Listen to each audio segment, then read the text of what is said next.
2016, saudara, ada yang latihan perang di belakang pesantren 3 hari 3 malam dari pagi sampai sore, batu bledur. Mereka kita protes, mereka bilang enggak, ini latihan perang. Tentara maupun polisi ada tempatnya buat latihan perang, bukan? Betul, betul, bukan di kebunnya masyarakat lemah rendat, betul. Begitu saya di penjara, mereka penasaran mau bongkar ini pesantren, bagaimana caranya? 257 warga Megamendung, baik yang rakyat biasa maupun yang pejabatnya, diperiksa di Mabes Polri, saudara. Saya pernah di kamar di Rumah Putih, di kamar saya, tempat saya sholat, ditembak, saudara, bolong, saudara, sniper. Tapi alhamdulillah Allah kasih kita selamat. Ada 300 orang dilibatkan. Kuntit Habib Rizik, ikuti, awasi, kalau perlu habisi.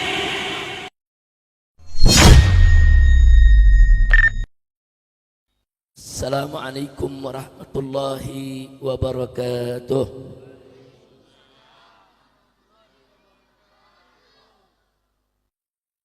Bismillah walhamdulillah wala hawla wala quwwata illa billah. Ashhadu an la ilaha illallah wahdahu la syarika lah wa ashhadu anna sayyidana Muhammadan abduhu wa rasuluh la nabiyya ba'dah. Allahumma salli wa sallim wa barik ala sayyidina wa habibina wa syafi'ina wa maulana nabiyyina Muhammadin wa ala alihi adh-dhakirin at-tayyibin wa ashabihi al-ghurril mayamin wa man tabi'ahum bi ihsanin ila yaumiddin, amma ba'd. Siyadatul habaib asy-syurafa wa sa'adatul ulama'il fudala wa fadilatul umara'il kurama wa jami'il hadirin wal hadirat al ahibba'il a'izza rahimakumullah. Fi hadhihi al munasabati as-sa'idah wa bimithli hadha al ijtima'il mubarak la ansa an usiyakum jami'an wa nafsi bitaqwallah wa bita'ati rasulillahi sallallahu alaihi wasallam.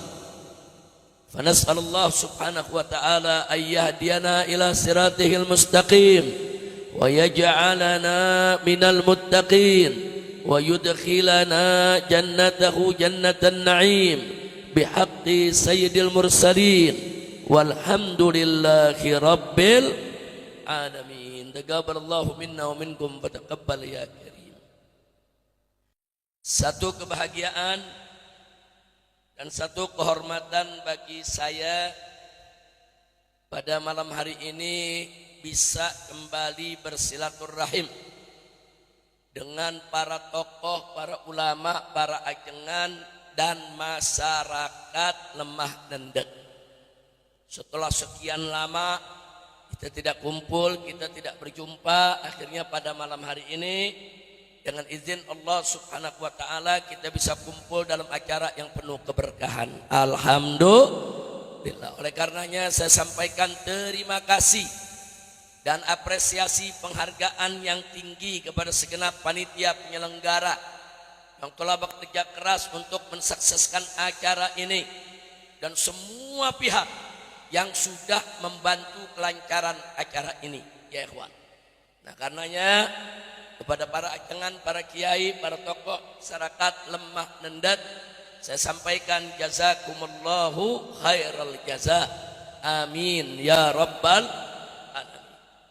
Dan kebahagiaan lain yang saya rasakan pada malam hari ini, saya lihat di sini para ajengan, para kiai, para ulama kumpul bersatu padu bersama para habaib. Alhamdulillah. Jadi ketika pada saat adanya upaya-upaya adu domba, upaya-upaya mecah belah antara habaib dan ulama dan kiai, tapi tetap di Lemah Nendek ini khususnya di Sukakali, di Megamendung, Bogor, semua alhamdulillah sampai saat ini para ulama dan para habaib tetap bersatu. Alhamdulillah. Nah maka itu saya mau tanya semua, lihat habaib sama kiai jangan bersatu, senang tidak? Bagus tidak? Ridho tidak? Dukung tidak? Takbir. Sallu ala nabi. Nah, jadi sekali lagi saya ucapkan terima kasih kepada panitia yang luar biasa pada malam hari ini telah menggelar acara ini. Hadir bersama kita di sini ada Habib Hasan Segaf, ada Habib Mahdi Segaf, dan ada tokoh lemah nendek kita Habib Thoriq bin Syahab. Dari semenjak awal saya dirikan pesantren Markas Syariat, beliau-beliau ini yang banyak membantu kelancaran. Alhamdulillah. Di sini juga alhamdulillah tidak sedikit ada Kiai Haji Hamdun, Kiai Haji Rosadi, kemudian ada tokoh-tokohnya Haji Aceng, Haji Aden, dan Ajangan Suja yang ikut datang bersama kita. Begitu juga ada Ustadz Makmur, Ustadz Khairi, terlalu banyak kalau saya sebutkan satu persatu. Dan juga Bapak Lurahnya, yaitu Bapak Lurah Sukagali, yaitu Bapak Darman. Nah mudah-mudahan beliau bisa menjadi pemimpin yang baik, menjadi pemimpin yang tauladan, yang selalu dekat dengan para habaib dan ulama. Amin ya rabbal alamin. Ahibail kiram,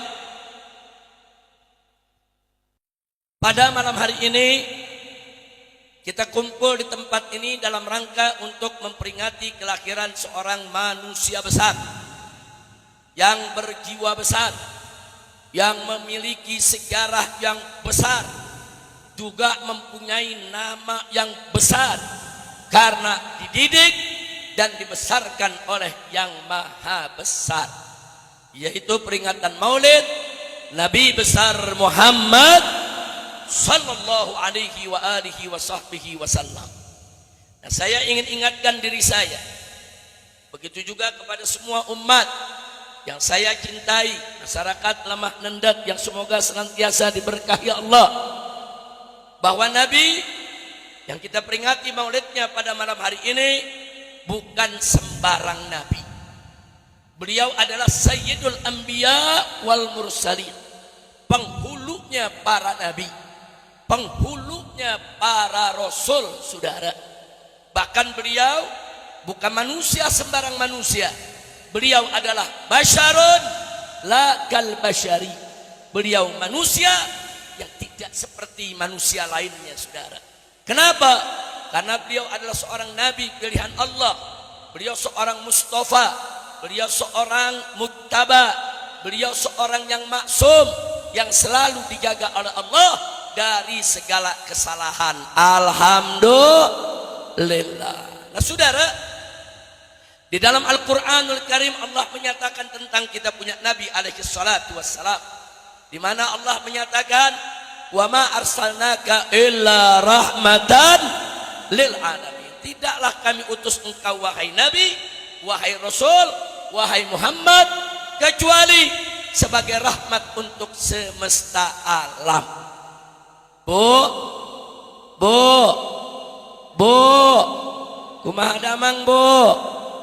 Alhamdulillah sehat insyaallah bu ya. Bapak semua insyaallah mudah-mudahan hujan ini membawa rahmat. Amin. Kita kalau turun hujan baca doa Allahumma shayyiban nafi'a. Artinya ya Allah, jadikanlah hujan ini menjadi hujan pembawa rahmat, bukan hujan pembawa bencana, bukan hujan pembawa musibah, tapi hujan yang membawa rahmat untuk kita semua. Amin. Dan mudah-mudahan setiap tetes air hujan yang malam hari ini menimpa kita dalam acara peringatan Nabi ini, Allah jadikan sebagai tetesan rahmat dari Allah yang akan menghapus segala dosa kita. Amin. Memaafkan segala kesalahan kita. Amin. Menyembuhkan segala penyakit kita. Amin ya rabbal alamin. Lanjut. Baik saudara, jadi kalau Allah mengatakan Nabi itu rahmat untuk semesta alam, saudara, ini sekaligus menjadi dalil bukti buat kita bahwa Nabi kita itu seorang al-insanul kamil, manusia yang sempurna. Kenapa? Karena kalau Nabi tidak sempurna, mustahil menjadi rahmat untuk semesta alam. Enggak main-main, rahmat untuk semesta alam. Apa itu arti semesta alam? Al-alamin dalam bahasa Arab itu maknanya masih wallah. Apa saja selain Allah. Artinya semua makhluk ciptaan Allah yang ada di alam semesta ini semuanya adalah al-alamin. Nah, Nabi kita diutus oleh Allah sebagai rahmat untuk mereka semua, saudara. Untuk alam manusianya, untuk alam jinnya, untuk alam malaikatnya, untuk alam haywanatnya, untuk alam tumbuhannya, untuk apa saja yang ada di alam semesta ini. Alhamdulillah. Sallu ala nabi. Nah, kemudian saudara, di ayat yang lain Allah nyatakan faqala ta'ala qad ja'akum nurun wa kitabun mubin. Qad ja'akum minallahi nurun wa kitabun mubin. Allah nyatakan apa? Telah datang kepada kamu sekalian dari Allah Subhanahu wa taala dua perkara, saudara. Yang pertama nurun, sang cahaya. Yang kedua kitabun mubin, yaitu Al-Qur'anul Karim, saudara. Nah, para ulama menafsirkan siapa ini sang cahaya, saudara. Maka mereka menyatakan dalam tafsirnya bahwa yang dimaksud sang cahaya tidak lain dan tidak bukan adalah Nabi kita tercinta Sayyiduna Muhammad sallallahu alaihi wa alihi wa sahbihi wasallam. Nah, lagi-lagi kalau kita lihat ayat ini, saudara, ini juga menjadi bukti, menjadi dalil kalau Nabi adalah manusia yang sempurna. Kalau beliau tidak sempurna, banyak dosa, banyak salah, banyak kekurangan, Allah enggak katakan dia sebagai nur, sebagai sang cahaya. Ini yang nyebut Nabi sebagai sang cahaya adalah Allah yang maha sempurna, Allah yang maha mengetahui apa yang dilakukan dan diucapkan Nabi depan umatnya dan apa yang diucapkan dilakukan oleh Nabi di belakang umatnya, saudara. Bahkan Allah maha mengetahui apa yang ada di benak pikiran Nabi, saudara. Allah yang maha tahu itulah yang menyatakan bahwa Nabi nur, sang cahaya. Alhamdulillah. Kira-kira jelas tidak? Paham tidak? Alhamdulillah, luar biasa, saudara. Nah, kemudian di ayat lain lagi, saudara, Allah menyampaikan kepada kita tentang keagungan akhlak Nabi. Wallahu subhanahu wa ta'ala qala wa innaka la'ala khuluqin azim. Sesungguhnya engkau wahai Nabi, engkau wahai Rasul berada di atas akhlak yang azim atau memiliki akhlak yang azim, agung. Allah tidak mengatakan akhlak yang hasan, yang bagus, yang indah. Allah juga tidak mengatakan akhlak yang thayyib, tapi yang Allah katakan adalah akhlak yang azim. Kalau sudah disebut azim, berarti ya hasan juga, thayyib juga, indah, bahkan sempurna. Itulah Nabi kita Sayyiduna Muhammad sallallahu alaihi wasallam. Begitu saya mau tanya semua, bangga tidak punya Nabi sempurna? Bersyukur tidak? Senang tidak? Takbir. Sallu ala Nabi. Ini sengaja saya sampaikan di awal ceramah, Pak Bu, ya. Karena anak-anak kita nih sekarang nih banyak dirusak oleh medsos. Banyak Gen Z kita bergurunya bukan ke ajangan, bukan ke kiai, bergurunya ke Syekh Google. Ada Syekh Google, ada Syekh AI, ada Syekh Grok, nah, ada Syekh apa lagi, Chat GPT. Nah, saudara, jadi sekarang ini banyak saudara yang bergurunya ke medsos. Jadi bergurunya bukan ke ajangan Sujai lagi, bergurunya bukan ke Habib Hasan lagi. Ditanya belajarnya dari mana? Dari handphone pakai AI. Inna lillahi wa inna ilaihi rajiun. Pakai Google boleh, pakai AI boleh, saudara, boleh, bukan nggak boleh.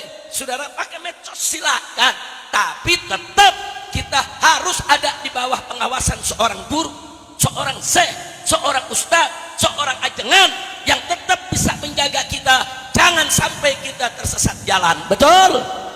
Nah, begitu saya mau tanya semua, siap ikut ajengan, siap ikut kiai, siap ikut ulama? Takbir.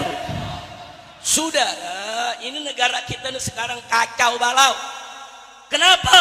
Karena banyak umat ninggalin ulama. Ulama jangan ditinggal, jangan kurang ajar kepada ulama. Saudara, kenapa? Nabi mengatakan dalam hadisnya, al ulama warasatul anbiya. Ulama itu pewaris Nabi. Jangan sembarangan. Kalau disebut pewaris para nabi, itu kedudukannya tinggi, saudara. Mereka mewarisi ilmunya para nabi, mewarisi akhlaknya para nabi, mewarisi kewajiban dakwahnya para nabi, mewarisi sekaligus resiko perjuangan para nabi, saudara. Maka itu saya mau tanya, ulama kedudukannya tinggi tidak? Tinggi tidak? Jawab yang kompak. Ulama itu tinggi kedudukannya tidak? Alhamdulillah. Oh, enggak sampai di situ, saudara. Saudara, ulama-ulama yang istiqomah di jalan Allah pasti mereka takut kepada Allah, saudara. Jadi kalau kita ditanya, Habib, bagaimana cara bedain ulama yang benar sama enggak benar? Gampang, lihat aja mana yang takut kepada Allah. Karena Allah berfirman dalam Al-Quran, faqala ta'ala, innama yakhshallaha min ibadihil ulama. Sesungguhnya hamba-hamba Allah yang betul-betul takut kepada Allah adalah para ulama, saudara. Nah kemudian saudara ada yang protes, tapi Beb, ada juga ulama enggak benar. Ulama yang kadang-kadang yang halal dibilang haram, haram dibilang halal. Ada gak? Ada gak? Makanya berkali-kali saya katakan ulama dibagi dua. Ada ulama, ada ulama-ulamaan. Ayo, ada ulama, ada ulama-ulamaan. Ulama ngajak kita ke sorga. Ulama-ulamaan ngajak kita ke sorga-sorgaan. Nah, sekarang saya mau tanya, Ibu, Bu, terang tak terang? Sadayana ngartos? Paham? Nah sekarang saya mau tanya nih, Bu, mau ikut ulama apa ulama-ulamaan? Ayo semua jawab, yang laki juga mau ikut ulama apa ulama-ulamaan? Mau masuk sorga apa sorga-sorgaan? Kalau mau masuk sorga harus ikut ulama. Ulama ngajak kita ke sorga, ulama-ulamaan ngajak kita ke sorga-sorgaan. Oh, paham Bu ya? Jadi semua saya mau tanya di sini, mau ikut ulama apa ulama-ulamaan? Ulama, saudara. Dan Allah yang nyatakan dalam Al-Quran tentang ketinggian kedudukan ulama. Apa Allah nyatakan? Faqala ta'ala, yarfa'illahu alladhina amanu minkum walladhina utul ilma darajat. Allah yang tinggiin. Kata Allah, Allah tinggikan kedudukan orang-orang beriman dan mereka yang memiliki ilmu, saudara. Darajat, sekian derajat Allah tinggikan. Ini yang meninggikan mereka Allah. Allah yang maha tinggi meninggikan kedudukan ulama. Allah yang maha mulia memuliakan para ulama, saudara. Nah, artinya apa? Kalau Allah yang maha tinggi meninggikan ulama, Allah yang maha mulia memuliakan ulama, maka kita sebagai hamba-hamba Allah wajib memuliakan mereka yang dimuliakan Allah. Wajib kita meninggikan kedudukan mereka-mereka yang ditinggikan derajatnya oleh Allah. Betul? Maka itu sekali lagi saya mau tanya di sini semua cinta sama ajangan, cinta sama kiai, cinta sama ulama, siap ikut mereka, takbir. Cuman kadang-kadang nih Pak Bu ya, zaman sekarang nih serba salah. Kalau ada keluarga meninggal dunia, panggil ajengan, tahlil, baca doa, panggil kiai, panggil habib. Nah, kalau dagangan gak laku-laku, datang ke kiai minta wiridan. Betul? Kalau berobat aja berobat nggak baik-baik, datang lagi ke kiai minta air dibacain. Betul. Nah, kalau mau ngawinin aja ingat Pak Kiai buat nikahin anak. Betul. Giliran milih pemimpin, Kiai ditinggal.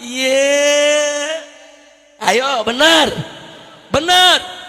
Kita tanya, ente mau pilih presiden, mau pilih gubernur, mau pilih bupati, mau pilih camat, kenapa ente nggak tanya dulu sama ulama? Jawabnya apa? Ulama nggak ngerti politik. Pala lu bomenyan. Kacau tidak? Ayo jujur, saudara, begitu terjadi tidak? Terjadi, saudara. Milih pemimpin itu enggak sembarangan. Saudara, itu lebih penting daripada sekedar ngedoain orang sakit, daripada sekedar tahlilin orang meninggal. Saudara, ini menyangkut kepemimpinan umat. Kalau kita salah pilih, bisa sekian lama kita menderita. Betul? Betul? Tanya ulama, tapi Habib, ulama kan nggak ngerti politik. Walaupun ulama nggak ngerti politik, ulama-ulama istiqomah yang takut kepada Allah, mereka punya nurul basirah. Mereka punya cahaya hati, saudara. Saudara, mata ini ada dua, ada mata kepala, ada mata hati. Mata kepala ini yang bisa kita lihat di sekitar kita, saudara. Mata hati bisa melihat, saudara, yang gak dilihat oleh orang lain. Jadi hati-hati. Ulama itu punya nurul basirah. Apalagi ulama-ulama yang taat, yang soleh, yang sholat tahajudnya gak tinggal, malam hari dia bangun, saudara. Jangan sembarangan. Ulama begini punya cahaya hati. Dia bisa lihat, oh ini calon pemimpin nih, kelihatannya doang nih, luarnya bagus nih. Oh ini dalamnya bahaya. Hati-hati, saudara. Betul? Betul. Karena zaman sekarang, maaf Pak Bu ya, kadang-kadang ada kelompok namanya kelompok semangka. Tahu buah semangka? Luarnya hijau, kita pikir Islam. Begitu dibelah, merah PKI. Ada gak yang begitu? Ada gak yang begitu? Luarnya Islam. Orang kalau lagi mau pilkada, lagi mau pilpres, semua saudara itu calon-calon semua jadi santri. Semua pakai sorban. Ketemu kiai, cium tangan, cium kaki kalau perlu. Begitu jadi kiai dicuekin. Iya. Kacau tidak? Ayo jawab yang keempat, kacau tidak? Kacau tidak? Makanya besok-besok kalau milih pemimpin, saudara mau pilih RT ke, RW ke, lurah ke, kepala desa ke, bupati ke, camat ke, apalagi presiden, termasuk juga anggota dewan, saudara, tanya ulama kita, setuju tidak? Siap ikut ulama? Siap ikut kiai? Siap ikut ajengan? Takbir! Sallu ala nabi. Nah ini gara-gara ulama nggak diikutin, yang begini nasib kita sekarang, saudara. Masya Allah, korupsi makin menjadi-jadi. Betul? Betul. Penggusuran makin seenaknya, tanah rakyat diambil. Betul? Betul. Bo, orang lemah nendek juga ada yang tanahnya diambil nih, yang belum diganti. Ayo ngaku dah, ngaku. Tapi nggak usah khawatir, saudara. Insya Allah Allah ganti. Amin. Kalau nggak diganti juga kita tuntut di akhirat. Betul? Betul. Nah, makanya tadi sudah disampaikan oleh Habib Thoriq, umat harus bersatu. Bersatu di bawah komando para ulama, di bawah komando para kiai. Saudara, ulama itu, saudara, di Indonesia berjuang dari sebelum ada polisi, dari sebelum ada tentara, dari sebelum Indonesia lahir. Indonesia ini lahir tanggal 17 Agustus tahun 1945, saudara. 2014, selama 10 tahun kita dipimpin oleh presiden. Siapa itu nama itu kemarin? Udah, lu jangan nyebut-nyebut nama, tapi yang disebut benar. 10 tahun apa yang terjadi, saudara? Zaman Pak Harto, korupsi di kolong meja. Reformasi, korupsi di atas meja. Zaman yang kemarin, korupsi sama meja-meja ini di bawah hari semua. Kacau tidak? Ayo saya tanya, jawab yang jujur. Kacau tidak? Kacau tidak? Kondisi semacam ini biarkan atau lawan? Biarkan atau perbaiki? Biarkan atau kita ubah? Siap berjuang? Takbir! Ada yang bertanya, Habib, bagaimana cara rubahnya? Simpel, revolusi akhlak. Revolusi akhlak kita perbaiki. Orang yang korupsi nggak punya akhlak. Saudara, nggak punya akhlak mereka. Orang yang jadi pejabat mau jahat, nggak sopan kepada rakyatnya, tidak punya akhlak, saudara. Dan gawatnya lagi di Indonesia ini, saudara, ada pejabat pengen anaknya jadi presiden atau wakil presiden. Undang-undang nggak boleh karena umurnya belum cukup, jadi robah undang-undangnya. Terus ada jenderal pengen anaknya jadi tentara. Syarat jadi tentara tingginya mesti 160 cm. anaknya tingginya cuma 155.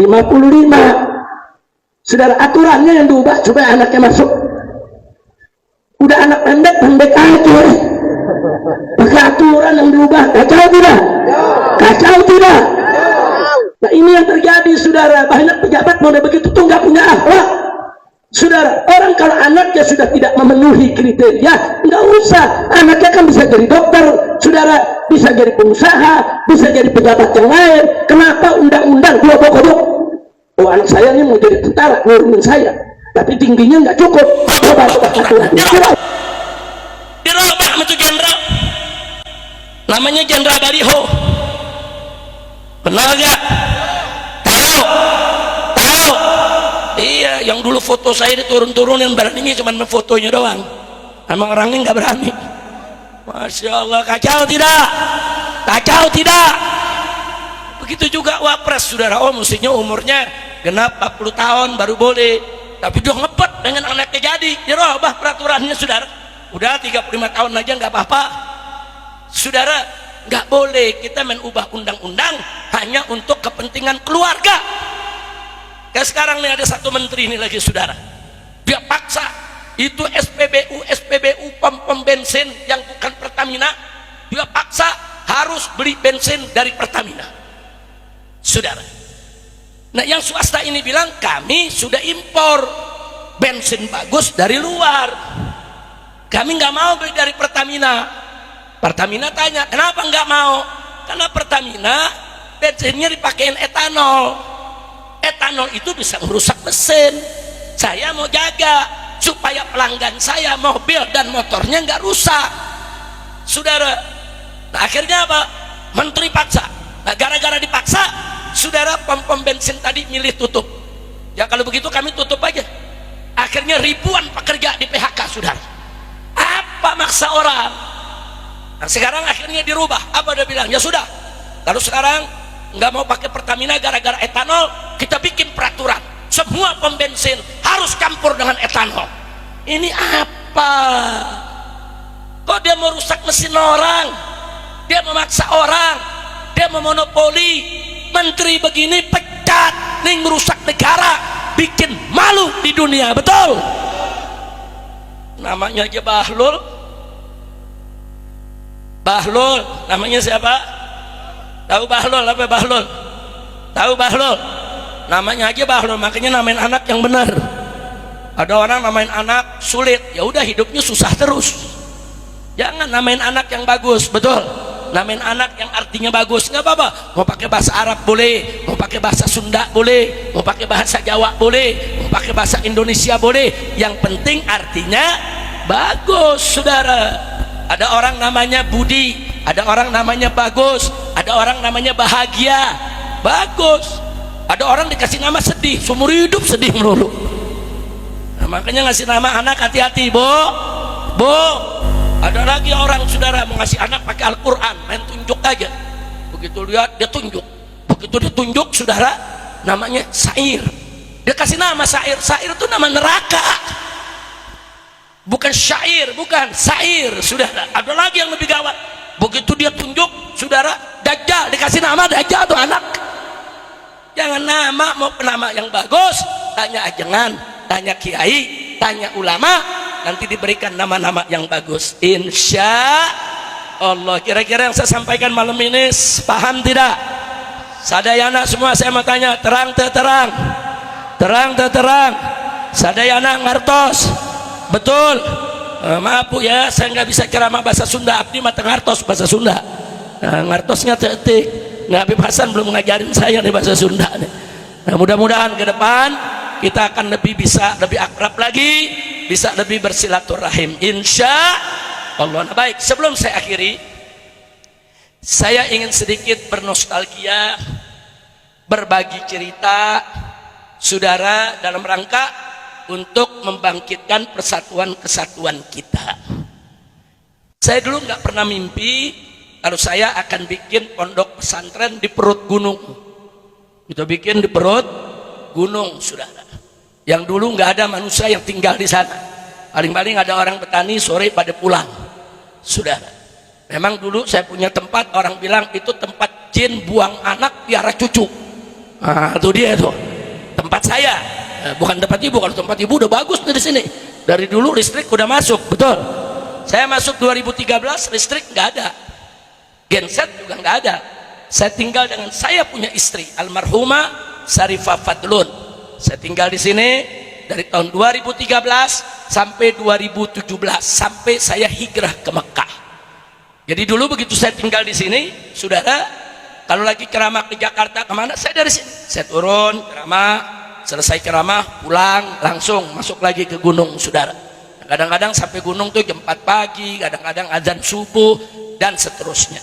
Nah, cuman yang ingin saya berbagi cerita, untuk pindah ke gunung seperti ini, ke kampung di atas gunung yang dulu memang gak ada listrik dan lain sebagainya, itu banyak ujiannya, banyak ujian sampai hari ini. Nah, ujiannya apa, saudara? Baru kita beli 1 hektar tanah, baru 1 hektar kita beli, saudara.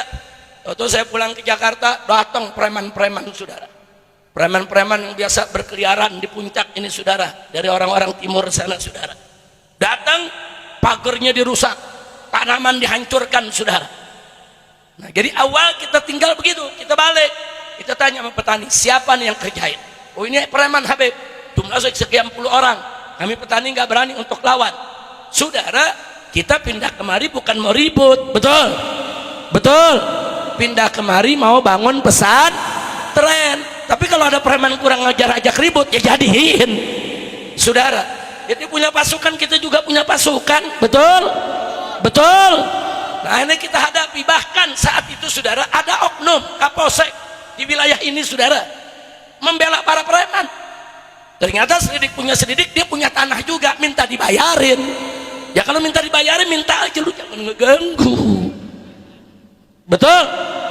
Nah, akhirnya dia datang, diminta dibayarin, ya kita bayarin, saudara. Kita bukan mau ribut, mau bangun pesantren, saudara. Wah, luar biasa, saudara. Nggak sampai di situ, di 2016, saudara, ada yang latihan perang di belakang pesantren. Ibu-ibu ingat tuh, ingat gak ada yang latihan perang? Ingat gak? 3 hari 3 malam, dari pagi sampai sore, batu beladur, beladur. Nih, sejak kapan lemah nendet jadi latihan perang, saudara? Mereka kita protes, mereka bilang enggak, ini latihan perang. Tentara maupun polisi ada tempatnya buat latihan perang, bukan? Betul? Betul. Bukan di kebunnya masyarakat lemah nendet, betul? Saudara, kurang ngajar, saudara. Dia latihan bisa-bisa, saudara. Sehari latihan, habis subuh aja di belakang saya punya rumah di pesantren, di kebun teh, itu udah api-api, saudara. Ada bom api, kemudian ada peluru, saudara, ditembakkan sengaja mau nakut-nakutin. Sehari, 2 hari, 3 hari kita beli petasan teko di Barung Banjang kan banyak petasan teko, betul? Beli 3 biji. Lu latihan dan hari gua latihan juga, saudara. Kebetulan di tempat saya kan ada bukit-bukit yang tinggi, saudara. Begitu mereka mulai kita pasang 1 petasan teko, blogor, segunung bunyinya, bu. Itu yang nembak berhenti, dicoba lagi nembak sekali, kita pasang yang kedua, blogor, saudara. Yang nembak berhenti lagi. Nah, dia coba lagi sekali, kita pasang lagi yang ketiga, bubar latihannya. Ya bukan dia aja yang bisa tartertor, darderdor, petasan juga banyak, betul? Takbir. Akhirnya mereka keluar, diketawain sama warga di sini. Saya masih ingat mereka keluar tuh, turun, diketawain sama warga, sudah. Nah, itu juga ujian. Mereka pengen saya dibongkar, jangan bikin pesantren, saudara. Dia latihan perang. Ada lagi yang menarik, saudara. Waktu itu ada kepala desa baik dengan MS, saudara. Kita dikasih tahu, Habib, ini ada orang-orang, Habib, entah dari mana, bawa selembar kertas, tulisan judulnya, saudara, warga Sukagali, saudara, dan warga desa Kuta menolak adanya pesantren markas syariat. Warga disuruh tanda tangan semua, Pak RT, Pak RW, warga. Saya dikasih tahu, Pak Lurah yang kasih tahu, ini bagaimana ini, Habib? Saya nggak berani, sebab yang datangnya aparat-aparat, yang oknum-oknum. saya bilang Pak kepala desanya begini aja deh, ente foto kirim ke kita, kita mau lihat model suratnya saudara. Jadi judulnya surat penolakan. Nah begitu sampai saya lihat modelnya, saya bikin surat yang sama, judulnya saya rubah, surat dukungan, kirim ke warga, warga rame-rame tanda tangan saudara. Masya Allah, ini intel-intel begini nih, masuk ke kampung pengaruhi warga, awas itu pesantren teroris, itu radikal, itu bisa merusak daripada Mandat. Kurang ajar tidak? Kurang ajar tidak? Bikin surat penolakan, nggak ada warga mau tanda tangan, bagus tidak? Bagus tidak? Begitu rubah judulnya surat dukungan, rame-rame tanda tangan, alhamdulillah. Makanya saya ucapkan terima kasih kepada semua warga Lemah Nendet yang selama ini sudah mendukung perjuangan kami, mendukung keberadaan pondok pesantren, alhamdulillah. Begitu juga kepada kepala desa Sukagali maupun kepala desa Kuta, saudara, yang selama ini alhamdulillah saudara tidak pernah mengganggu pondok pesantren, alhamdulillah. Jadi gangguan pesantren ini banyak, nggak sampai di situ saudara. Bahkan waktu saya di sidang, gara-gara orang Lemah Nendet diri di pinggir jalan menyambut kedatangan saya dari Gadok, kan pada keluar tuh di jalan, Habib selamat datang, begitu Bu ya, Bu betul Bu ya. Gara-gara ibu sambut saya ditanggap. Dia bilang Habib Rizik mengumpulkan orang pada saat Covid di Gadok. Siapa yang ngumpulin? Nah orang datang saudara, dia datang nyambut di jalanan, itu bukan ngumpulin, itu namanya rindo, betul? Betul. Kapoldanya dipecat saudara, Kapoldanya dimutasi, Kapolda Jawa Barat. Begitu juga Kapolres Bogor dicopot. Kenapa membiarkan Habib Rizik disambut? Ternyata ada yang iri Bu, ada yang iri. Kenapa Habib Rizik pakai mobil keluar berdiri, orang sambut, padahal nggak lempar-lempar baju. Ayo saya lempar-lempar baju gak? Lempar-lempar hadiah gak? Habib Rizik nggak lempar-lempar hadiah, tapi yang ngikutin banyak, dia ngiri. Nah kalau dia berdiri nggak ada yang datang, dia lempar-lempar baju saudara, supaya orang pada datang. Kalau iri aja, yang nggak usah nangkep orang, betul? Takbir. Nggak sampai di situ. Saya ini kan di sidang urusan orang ngumpul. Kepala desa, Pak Camat dipanggil ke pengadilan saudara. Yang ditanyanya bukan soal ngumpul, itu MS suratnya mana? Pengadilan soal apa yang ditanya? Soal surat saudara. Jadi mereka membuat keputusan dari pengadilan bahwa lahan MS adalah lahan negara, MS tidak sah berdiri di sana dan wajib dibubarkan saudara. Tapi nggak bisa kita lawan saudara. Kita bilang kita punya transaksi kok, kita punya jual beli dengan masyarakat dalam bentuk overgarap, ditandatangani RT, ditandatangani RW, ditandatangani kepala desa, ditandatangani Pak Camat. Bahkan saudara, kami dapat surat dari bupati, kami dapat surat dari gubernur Jawa Barat ketika itu saudara. Ketika itu tanah MS baru 33 hektar, ketika itu dapat dukungan sampai gubernur saudara. Bahkan kawan-kawan pejabat ini, Habib kalau bisa diperluas lagi, kita perluas saudara. Kita perluas bukan dengan menjarah, bukan dengan ngambil tanah orang, tapi diperluas dengan jual beli. Sah tidak? Saya mau tanya, sah tidak? Kesian warga Kuta, warga Lemah Nendet saudara. Begitu saya di penjara, mereka penasaran mau bongkar ini pesantren, bagaimana caranya? 257 warga Mega Mendung, baik yang rakyat biasa maupun yang pejabatnya, diperiksa di Mabes Polri saudara. Lurahnya diperiksa, camatnya diperiksa saudara, sekretaris sekda aja diperiksa, semua diperiksa saudara. Ada 257 orang, semua diperiksa sebagai saksi untuk ngikat bahwa Habib Rizik merampas tanah negara. Tujuannya itu aja. Jadi sampai hari ini semua 257 orang sudah diperiksa, cuma saya doang yang belum diperiksa saudara. Nah jadi ini cara-cara begini, cara-cara kotor. Tapi nggak usah khawatir, ini sekarang bukan zaman Jokodok lagi saudara, ini sekarang zaman Bapak Prabowo. Alhamdulillah. Bilang nggak, di zaman Prabowo saudara, beliau bukan musuh Islam, beliau bukan musuh ulama, beliau bukan musuh pondok pesantren, Jadi Pak Lurah, Pak Haji Darman, jangan khawatir bahwa di zaman Bapak Presiden Prabowo ini, saudara, beliau tidak akan biarkan orang seenak-enaknya untuk membongkar pondok pesantren. Betul? Nah, begitu saya mau tanya, ujian markas syariat banyak tidak? Banyak tidak? Wah, ujiannya macam-macam, saudara, macam-macam ujiannya. Saya pernah di kamar di Rumah Putih, di kamar saya, tempat saya sholat, ditembak, saudara, bolong, saudara, sniper.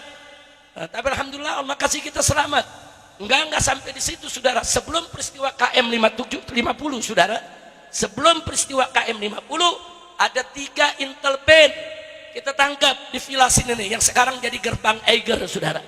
Nah, dulu di situ ada villa-villa, ada lapangan bola, ada villa-villa. Ingat tidak?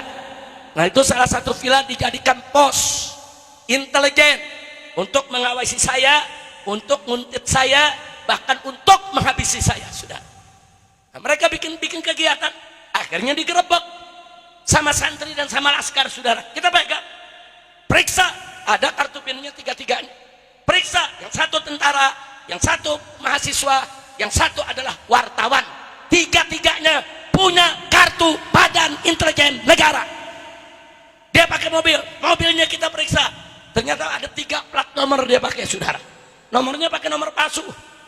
Oh, enggak sampai di situ, kita interogasi, enggak, kita enggak colek, kita enggak pukul, kita mau tahu apa yang mereka kerjakan. Ini kejadian hari Jumat, saudara, sore. Laskar dibunuh Sabtu malam Senin pagi dini hari, saudara.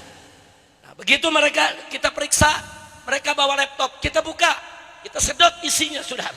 Enggak, kita enggak ambil laptopnya, kita kembalikan. Kita punya ahli IT, kita punya ahli media, sedot isinya, saudara.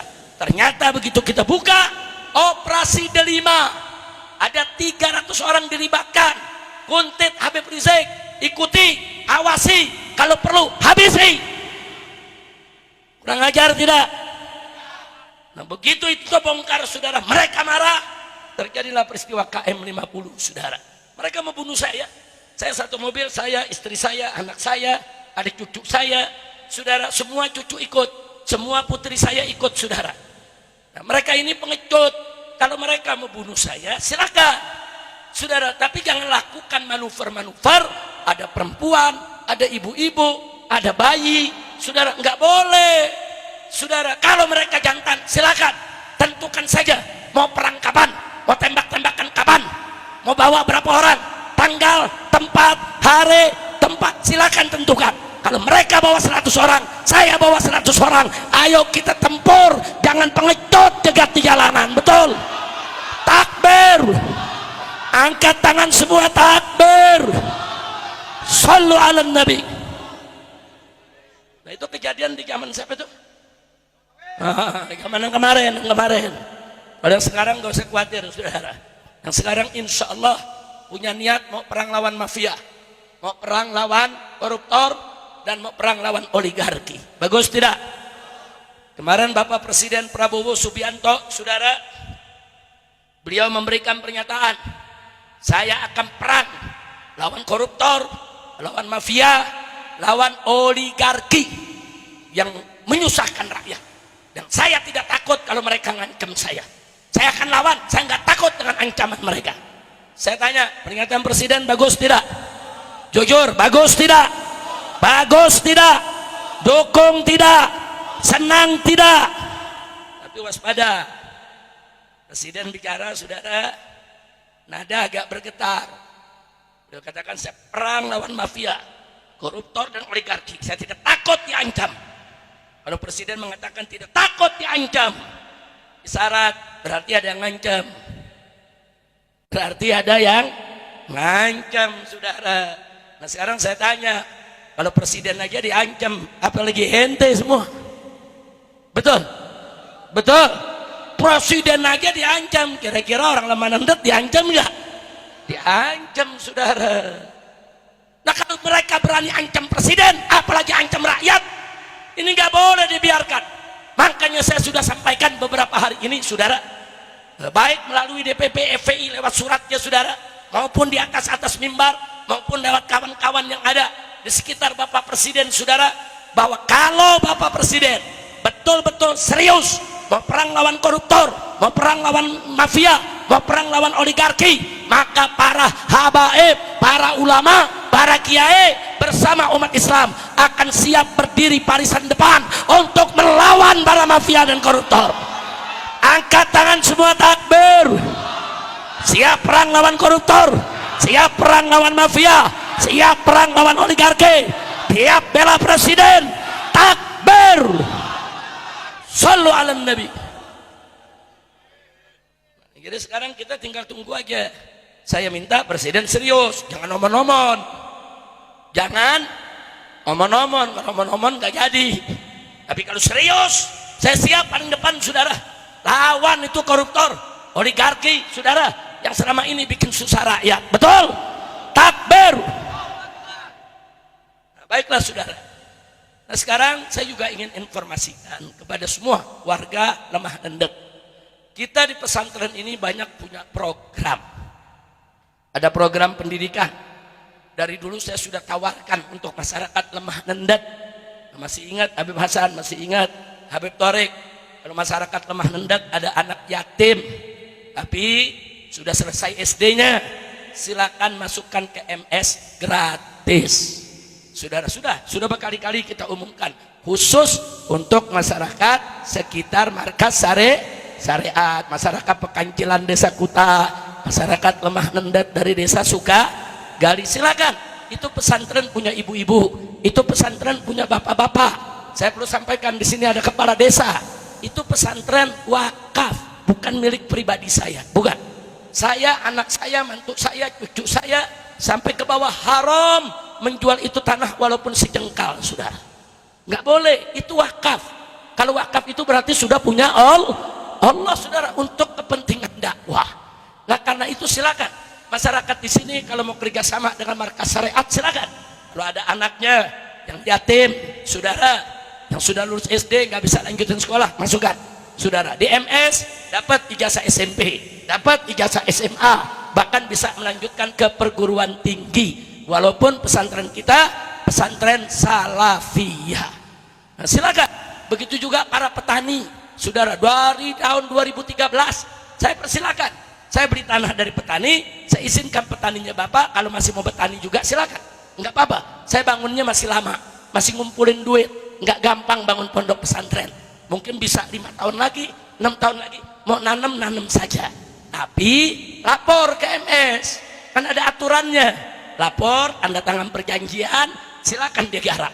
Silakan, nggak perlu repot-repot cari tanah di mana-mana, saudara. Karena sekarang tanah-tanah ini saudara lagi diawasi pemerintah, ada yang dijual kepada pengusaha-pengusaha. Nanti kalau kita garap kita ditangkap, dibilang kita ngerambah, saudara. Kita sediakan lahan MS saat ini di plot 100 hektar, saudara. Silakan, banyak luas. Yang mau nanam silakan. Bahkan saya senang kalau warga di sini nanam. Kenapa saya senang? Nanti warga bantuin saya jaga keamanannya. Bu, kita mau bangun rumah sehat nih, nggak jauh di sini nih. Tahu kan depan kan? Itu bukan main-main. Kita memang mau bangun klinik, poliklinik. Saudara, nanti mau yang beranak, yang mau dioperasi kecil, kita kerjasama dengan rumah sakit Umi di Bogor. Tapi untuk bangun ini kan mesti ngumpulin duit dulu. Nah salah satu upaya kami ngumpulin duit, saudara, kami berkebun. Di atas ada kebun alpukat, ada kebun cengkeh, ada kebun kopi, ada kebun sayur-sayuran. Saudara, hasilnya buat penanam modal, buat yang kerja, dan juga buat pondok pesantren. Nah cuman saya sedih. Sedihnya kenapa? Beberapa kali tanaman kita di atas dicolong orang, saudara. Nah, kita ini besok ada yang lapor nih, saya punya mantu, abah, ini 4 hari lagi kita mau panen nih, Pak. Alhamdulillah. Atau 2 hari kemudian lapor lagi, abah, udah ada yang panen duluan, Pak. Habis semua, saudara. Innalillahi wa inna ilaihi rajiun. Tapi kalau orang-orang Lemah Nendek yang bertani kan bisa kerjasama, bisa saling menjaga, betul? Paling tidak orang Lemah Nendek bisa lapor, oh ada orang tuh, entah dari mana tuh nggak dikenal, atau bawa motor, bawa keranjang, atau bawa mobil, mereka ambil. Saudara, kalau tetangga kami masyarakat Lemah Nendek, ibu-ibu ada yang ngidam, pengen nyobain alpukat MS, ambil aja bu, Ya, Pak, masyarakat mau ambil, palingan diambil berapa sih? 2, 5, 6 ambil halalan thayyibah. Tapi kalau ngambil 10 lain itu. Bu, ngambil 10 apa tuh namanya? Nyolongnya nggak kira-kira, saudara. Nah makanya rumah sakitnya nggak jadi-jadi. Nah duitnya nggak kumpul-kumpul, saudara. Nah ini saya mau ajak kerjasama semua. Ayo kita kerjasama. Pokoknya kalau ada ibu-ibu, bapak-bapak yang petani, ada beberapa warga Lemanendet membantu di kebunnya Habib Lutfi, saudara. Nanam kacang idamame, saudara. Itu juga termasuk yang dicolong juga tuh, saudara. Satu petak tahu-tahu besok mau di ini kacangnya udah nggak ada semuanya. Subhanallah, masya Allah. Ada lagi yang canggih, Bu. Kalau ini bukan di MS, saya punya sahabat Habib Muhammad bin Agil Al-Attas. Dia punya pesantren Rubatul Fatah di Kiapus, saudara. Di Kiapus dia nanam di situ, saudara, pohon apa namanya, jahe, saudara. Kan jahe itu buahnya di bawah tuh, saudara. Nah, dia kasih kabar, Habib Rizik, kita mau panen jahe, kapan antum mau datang? Ya insya Allah nanti kita datang. Cuman saya nggak bisa datang, akhirnya ada acara. Begitu harinya, saudara, santri turun ingin panen, begitu diangkat tinggal daunnya doang. Bisanya tuh maling ngambil jahenya ditanam lagi. Jadi dari luar gak kelihatan, saudara. Begitu dikabut semua jahenya udah habis. Emang super ini pada maling, saudara. Gawat tidak? Gawat tidak? Maka itu saya mau tanya orang Lemanendet nih, mau bantu Habib tidak? Mau bantu pesantren tidak? Siap kerjasama? Takbir. Saudara, saya mau kasih info lagi. Dulu ada tanah lapangan bola yang sekarang jadi gerbang Eger. Eger meminta itu, saudara. Kita punya syarat, bukan tidak. Sampai saat ini baru sebagian syarat dipenuhi. Saya katakan boleh, silakan ambil, silakan Anda bikin itu gerbangnya. Tapi ingat ya, satu, jangan coba-coba bikin tempat wisata yang pakai maksiat. Orang Lemanendet nih orang taat beragama, orang agamis, nggak mau ada maksiat di Lemanendet. Betul? Takbir. Itu yang pertama. Yang kedua, saya bilang tanah markas syariat harus diganti. Saya nggak mau terima duit, enggak. Kenapa? Ini tanah beli dari duit umat, bukan duit saya. Umat nyumbang, temen nyumbang, ustadz nyumbang, pedagang nyumbang, saya beli. Untuk apa? Untuk bangun klinik, rumah sehat, buat masyarakat Lemanendet supaya bisa berobat gratis. Nah kalau ini mau diambil harus ada ganti. Tanahnya nggak boleh jauh-jauh, di seberang sini, saudara. Diganti, nggak sampai situ. Bahkan saya minta dari ujung sana sampai masjid sini, saudara, harus dirapikan. Ini masjid harus dibangun, bikin 2 lantai, bikin 3 lantai, bikin yang keramik yang bagus, saudara, supaya masjid ini makmur. Perbaiki yaitu tempat daripada wudhunya, perbaiki tempat toiletnya, saudara. Dan setelah masjid, bikin tempat UMKM, biar masyarakat di sini bisa berdagang, produk-produk hasilnya. Jangan nanti di sini ada yang wisata, yang dagang dari luar, betul? Musiknya yang dagang orang Lemanendet, betul? Jadi saya minta komplek ini sampai masjid, sampai depan ada rumah sakit, ada UMKM, ada masjid. Wilayah masjid mesti diperluas, setuju tidak? Setuju tidak? Takbir. Ya, tapi kalau mereka nggak mau, ya kita nggak mau juga, saudara. Nggak bisa. Ada beberapa tanah masyarakat dan juga tanah MS yang sampai hari ini belum dibayar oleh Eger. Kita sudah ketemu dengan Eger. Kita nggak mau ribut. Kita nggak mau ribut. Mereka mau bayar pakai duit. Saya nggak mau duit. Anda ambil 1 hektar ganti 1 hektar. Anda ambil 10 hektar ganti 10 hektar. Nah, jadi sekali lagi kita minta diganti sesuai, saudara, dengan yang kita miliki. Saya bilang itu 10 hektar tanah markas syariat di dalam Eger, saudara, itu bukan duit pribadi saya beli, bukan. Itu duit umat. Habib, ini kita nyumbang 5 juta. Habib, ini ada 10 juta. Habib, ini ada 5 ribu. Habib, ini ada 20 ribu. Kita kumpulin, beli tanah untuk pesantren, saudara. Nah kalau memang dari pihak pemerintah ada mau ambil, silakan. Ya tapi duduk dong, musyawarah dong, betul? Takbir. Maka itu saya mau jaga, siap jaga pesantren, siap bela pesantren, siap untuk kerjasama dengan pesantren. Takbir. Nah, ini gangguan yang terbaru, saya mau kasih tahu semua saudara, hati-hati. Saya nggak mau nanti masyarakat petani diadu domba antar petani, atau diadu domba dengan masyarakat lemah nendat, atau diadu domba dengan pesantren, saudara. Sekarang ada gerakan tanah di belakang diambil alasannya untuk food estate, untuk ketahanan pangan nasional. Ini dulu program Bapak Presiden ketika beliau itu masih menjadi Menteri Pertahanan. Nah, ini triliunan duitnya, bukan miliaran lagi. Nah, menawarkan kerjasama kepada masyarakat. Nah, bagaimana masyarakat bikin ketahanan pangan, nanam padi, nanam segala macam kebutuhan. Karena Pak Bu, dikhawatirkan 5-10 tahun ke depan dunia ini akan krisis pangan. Di mana-mana akan krisis pangan. Duit sebanyak apapun, emas sebanyak apapun, nggak ada gunanya. Nanti orang bisa perang berebut nasi, orang bisa perang berebut beras, orang bisa perang berebut jagung, saudara. Nah, maka itu program pemerintah sudah bagus. Ada food estate, bikin ketahanan pangan seluruh Indonesia. Duitnya triliunan, sudah bagus. Ya cuman jangan ada yang korupsi, betul, betul. Dan jangan ada yang pakai nama food estate untuk ngambil tanah rakyat, betul. Nah, makanya saya kaget, kok tanah MS yang di belakang, tahu-tahu ada orang masuk bilang ini untuk food estate, ini program pemerintah, saudara. Udah gitu dia kumpulkan, entah petani dari mana, mereka bilang ini tanah mereka. MS ini beli tanah dari para petani, ada surat offer garapnya, lengkap, satu bundel. Yang mau datang lihat silakan, saudara. Kita nggak pernah ngambil tanah orang. Nah, karena itu kepada oknum-oknum tentara, oknum-oknum polisi, oknum-oknum pejabat yang ada di Bogor atau Jawa Barat ini, silakan mau bikin food estate ketahanan pangan, silakan. Tapi izin dulu dong yang punya tanah, betul, betul.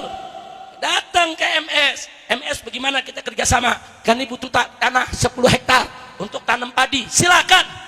Kita bikin perjanjian, saudara. Bukan datang main caplok tanah orang. Kalau caranya begitu, saya tanya, biarkan atau lawan? Biarkan atau lawan? Takbir. Dan ini saudara akan saya laporkan langsung ke Bapak Presiden. Karena orang-orang begini selalu pakai nama. Kami dari TNI, kami diperintah Presiden. Enggak usah cerita-cerita diperintah Presiden lah. Saudara, Presiden gak suruh ngerampas tanah rakyat. Saya tahu kok. Presiden gak suruh itu ambil tanah rakyat. Saya tahu. Gak ada tuh Prabowo instruksi ambil aja tanah rakyat buat full estate, nggak ada. Food estate dana resmi dari pemerintah triliunan, kerjasama dengan pemilik tanah dan dengan para petani. Bagus tidak? Nggak boleh ngambil tanah. Nah, maka itu saya minta kepada warga lemah nendat, begitu juga Sukagali semuanya, termasuk yang dari Pekancilan, Desa Kuta, hati-hati kalau ada yang datang, ini ada duit nih, sekian miliar, sekian ratus juta, yuk kita ambil tanah yuk. Yuk main kita tanam, hati-hati. Kalau itu tanah milik orang jangan sembarangan kita garap. Nanti akhirnya kita diadu, saudara. Nanti kita diadu dengan pemilik tanah, betul? Saya mau tanya sekarang, mau diadu domba tidak? Mau diadu domba tidak? Jangan, saudara. Nah, saya akan terus perhatikan ini dan di PPFI nanti akan ikut membuat laporannya. Nah, jangan sampai ada oknum-oknum yang mau coba-coba untuk menekan rakyat. Saya akan lawan, saudara. Enggak, saya merasa saya di jalan yang hak kok. Saya beli kok, saya bukan merampok kok, saya bukan merambah kok, saudara. Saya lawan, saya lawan. Nah, jangan coba-coba mereka mengganggu lahan pondok pesantren. Begitu juga masyarakat lemah nendat, nggak boleh ada yang sembarangan ngusir, betul? Betul. Kalau mereka perlu tanah lemah nendat, duduk dengan masyarakat, tawar dengan masyarakat, dengan harga yang diridhoi masyarakat, betul tidak? Takbir. Saya mau tanya orang lemah nendat, kalau ada orang dari luar mau gusur tanah kita, biarkan atau lawan? Biarkan atau lawan? Pondok Pesantren Markas Syariat bersama Dewan Guru dan seluruh pegawainya serta santrinya akan selalu membela masyarakat lemah nendat kalau ada mau diganggu oleh siapapun. Angkat tangan semua. Takbir. Takbir. Sallu ala Nabi. Alhamdulillah. Nah, baik ya kawan. Itu yang saya mau sampaikan. Mudah-mudahan ke depan kita bisa kerjasama lagi lebih baik. Amin. Doain biar rumah sakitnya jadi. Amin. Saya sebut bukan rumah sakit, rumah sehat. Ada yang nanya kenapa rumah sehat, Habib? Saya khawatir kalau disebut rumah sakit, masuk sehat, keluar sakit. Yang masuk sakit, keluar lebih sakit. Namanya rumah sakit, makanya kita kasih rumah sehat. Karena dalam bahasa Arabnya pun disebut mustasfa, tempat penyembuhan. Bukan tempat penyakitan, saudara. Makanya kita sebut rumah sehat. Ini kalau betul-betul ada rezeki nih, Allah gampangkan, Allah mudahkan. Ini bentuknya poliklinik. Nanti ada THT-nya, saudara, ada dokter kandungannya, saudara, ada buat melahirkannya, ada juga dokter giginya, ada juga dokter sarafnya, saudara, apa saja. Orang sekarang banyak kena stroke, nanti kita siapkan dokter ahlinya, saudara. Nah, dan kita akan tuntun masyarakat. Habib, kita nggak ada punya BPJS, kita tuntun. Bagaimana supaya semua masyarakat bisa punya BPJS? BPJS itu hak rakyat, saudara. Hak rakyat. Nggak boleh ada rumah sakit yang seenaknya menolak, saudara. Nah, maka itu sekali lagi, insya Allah rumah sehatnya dijadikan oleh Allah. Amin. Ya Rabbal Alamin. Jadi di dalam kita mau bangun masjid raya untuk pondok pesantren, dan saya berharap juga masjid di sini nanti kita sama-sama bareng-bareng supaya bisa dipugar dengan ada kepala desanya di sini dengan masjid yang lebih bagus. Bagus masjidnya, bagus isinya. Insya